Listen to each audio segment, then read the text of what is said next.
Bapak, Ibu, saudara-saudara yang kekasih di dalam nama Tuhan Yesus, selamat pagi. Marilah kita memulai aktivitas kita pada hari ini dengan mendengar firman Tuhan yang menjadi bekal menjalani kehidupan kita sehari-hari. Kita berdoa. Allah Bapa yang Maha Pengasih dan Maha Penyayang, kami mengucap puji dan syukur kehadirat-Mu Tuhan, atas kasih karunia-Mu. Tuhan menyertai kami melewati malam yang gelap hingga pagi hari ini. Kiranya Tuhan menyertai kami senantiasa di dalam menjalani kehidupan kami sehari-hari. Sebentar kami akan mendengar firman-Mu yang menjadi bekal untuk menjalani kehidupan kami sehari-hari. Terangilah hati dan pikiran kami dengan kuasa Roh-Mu yang kudus, agar kami dapat mengerti akan firman-Mu dan dapat melakukan itu menjadi kemuliaan bagi nama-Mu, sukacita dan berkat bagi kami. Terimalah Tuhan doa kami ini di dalam pengasihan-Mu, di dalam Kristus Yesus Tuhan dan Juru Selamat kami. Amin.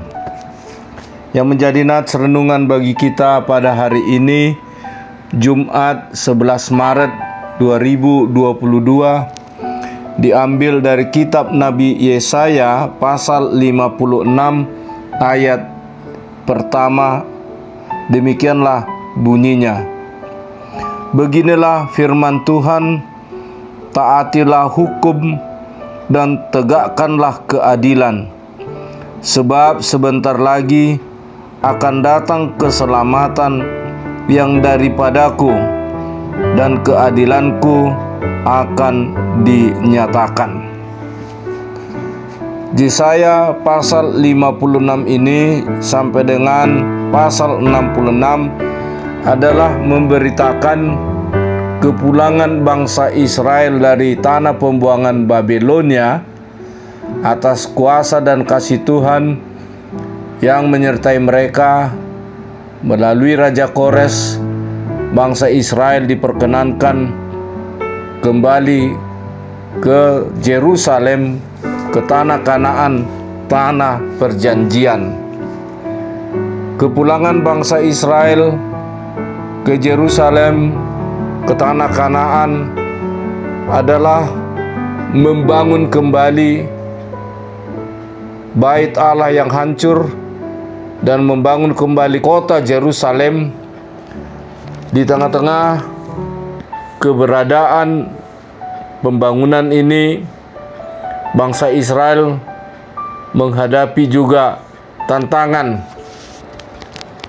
Di tengah-tengah tantangan-tantangan yang mereka hadapi, bangsa itu berpengharapan kepulangan mereka ke tanah Kanaan, tanah perjanjian, dan kepulangan dari pembuangan.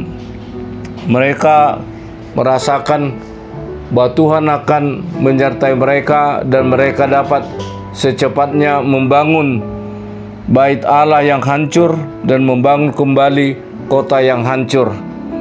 Tetapi di tengah-tengah pengharapan mereka jatuh kepada tantangan-tantangan, bahkan masih adanya orang yang jatuh kepada penyembahan berhala, jatuh kepada tindakan-tindakan yang berlawanan dengan kehendak Tuhan, sehingga banyak orang yang jatuh kepada keputusasaan dan harapan. Tetapi di tengah-tengah keberadaan itulah Nabi Yesaya mengingatkan dan meneguhkan mereka supaya mereka kembali menaati hukum Tuhan dan menegakkan keadilan, sebab Tuhan akan menyelamatkan mereka dan memberikan pertolongan. Dan nats ini menunjuk kepada anugerah pengasihan Tuhan, sebagaimana Tuhan mengasihi mereka, membawa pulang dari tanah perbudakan Mesir menuju kepada tanah perjanjian, tanah Kanaan, membangun kembali Yerusalem, Tuhan akan menunjukkan kasih-Nya di dalam Yesus Kristus. Pada nats ini juga mengingatkan kita di tengah-tengah pergumulan yang kita hadapi pada masa kini, yang masih mewabahnya pandemi corona yang belum bisa dipastikan, tetapi kita berpengharapan di tengah-tengah kehidupan kita pada saat ini, di mana pandemi sudah semakin melemah, tetapi banyaknya pergumulan-pergumulan, baik masalah kehidupan ekonomi, di mana banyaknya orang yang kehilangan pekerjaan, banyaknya orang yang kehilangan kesempatan, tantangan yang dihadapi, bencana alam, tantangan peperangan, dan banyaknya tindakan-tindakan kriminal yang bisa membawa keresahan dan ketakutan, banyaknya perbuatan-perbuatan yang melanggar hukum, penipuan, dan juga berita-berita bohong yang bisa menyesatkan. Di tengah-tengah keberadaan itulah firman ini mau mengajak kita kepada menaati hukum Tuhan, yaitu hukum kasih. Marilah kita senantiasa mengandalkan kasih Tuhan. Marilah kita senantiasa melakukan hidup di dalam kebersamaan, kebersatuan, saling mendukung, saling menolong. Sebab itulah yang diinginkan oleh Tuhan. Dan pada saat kita sekarang mempersiapkan diri untuk memasuki peringatan penderitaan Tuhan Yesus ke kayu salib, kematian Tuhan Yesus di salib dan kebangkitannya dari kematian menunjukkan besar kasih Allah dan besar kuasa Allah untuk menyelamatkan orang-orang yang percaya kepadanya, untuk memperoleh pengampunan dosa, memperoleh kehidupan yang kekal. Kiranya firman ini menguatkan kita dan menyemangati kita di tengah-tengah keberadaan yang kita hadapi pada masa kini. Amin. Kita berdoa.